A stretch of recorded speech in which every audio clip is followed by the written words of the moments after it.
Hi everybody, Daniel here from Addy Canadians Cooking, and I'm just doing another prep video, but I want to do it on Mexican guavas. So we've gotten these in our baskets a few times, and sometimes people have no idea what to do with it. So I'm going to be doing a video on how to turn this into nectar. But it's going to take a while, and I want to show you why. Because this is a beautiful case of guavas, and I'm sure many people have stuck their knife in this and realized that the knife can barely go through, everything's rock hard.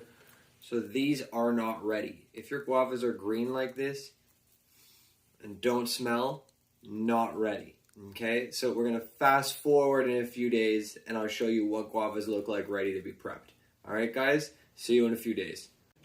Hi, everybody, I'm back. The guavas are finally how they should be. So just so you saw before, super green. Now, take a look. Very yellow. When you smell it, fragrant. Your whole house will probably smell like these fruits once they're ready. So to give you a bit of history about the Mexican guava, you can actually eat the skin, you can eat everything in it. But a big criticism that a lot of people have about this is the seeds. They don't know what to do with the seeds, they don't like the taste of the seeds, the texture of the seeds. It's not nice.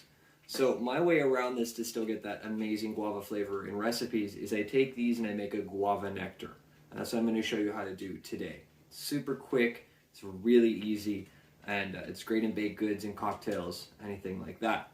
So basically, all you need is a pot, this which is going to have some water in it, guavas, a knife, and a strainer, which I'm going to get later.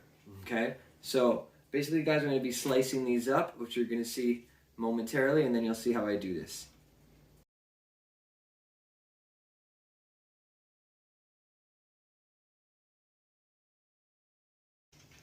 Now that that whole pint is all cut up, you can quickly take a look. It's just a rough chop. You're really just slicing it to expose all this nice fruity core. So now I'm going to go over to the sink. And I'm just going to want to try and get enough water to fill it right to the top. So it really depends how many guavas you have. I have a full pint. So probably need, 2 cups of water. You have half a pint, 1 cup, whatever it is, you just want to have that, they're all covered. So now I'm going to go over to my stove top. And I'm going to bring this to a boil, and you're going to let it simmer for about 15-20 minutes until it really starts being fragrant, and you'll notice a lot of the water has gone down. Okay, and then I'll show you what it looks like, and we'll move on to the last step. Just a quick little take for you guys to see. This is slowly boiling away. Reduce the heat to let it come down to a simmer. Just gonna let this bubble away and thicken up for a few minutes. All right, guys, so it's been about 20 minutes. So I'm pretty happy with the consistency that I have. So I take it off and you take a look in here, you'll notice the water's gone down. And the fruit, you see the seeds are popping. Okay, that's how you know it's really ready. So all you have to do now, and this is why I said it's so easy, take a bowl, take a strainer. You're just gonna put your guavas right through, okay? What I like to do myself is, because the guavas suck up a little bit of that water, is I like to give them a little push down to get that last little bit of guava taste out of there. I'll do that. Just a little more. There we go. Perfect.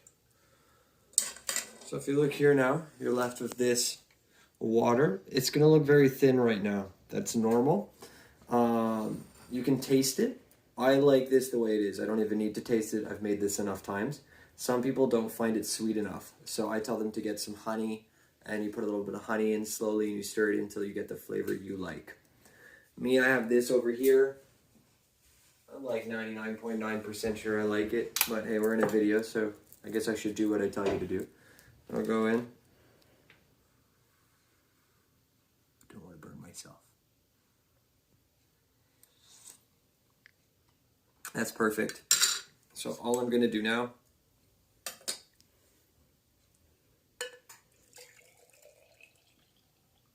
put it in a jar, put it in a little container, whatever you prefer. I actually have one I did a few weeks back. So you could see it does thicken up a little bit as well. Okay, and like I said, this is amazing in cocktails. You could reduce it down even more and make a syrup out of it for glazes.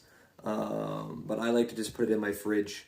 Keep it about 2-3 weeks. It should be good. I've never really lasted longer in my fridge than 2 weeks. And enjoy. And I hope you really like this video, guys. And remember to subscribe and follow my pages. And thank you for taking the time to watch it. I apparently was just told by my editor-in-chief, my lovely wife, that I should also have mentioned this is wonderful in smoothies, because according to her, everybody loves smoothies. So I might do a poll to see how many people actually like smoothies, but this could also be used in a wonderful smoothie. So guys, again, thank you so much for your time. Have a wonderful day, and remember to like and subscribe. Have a good one.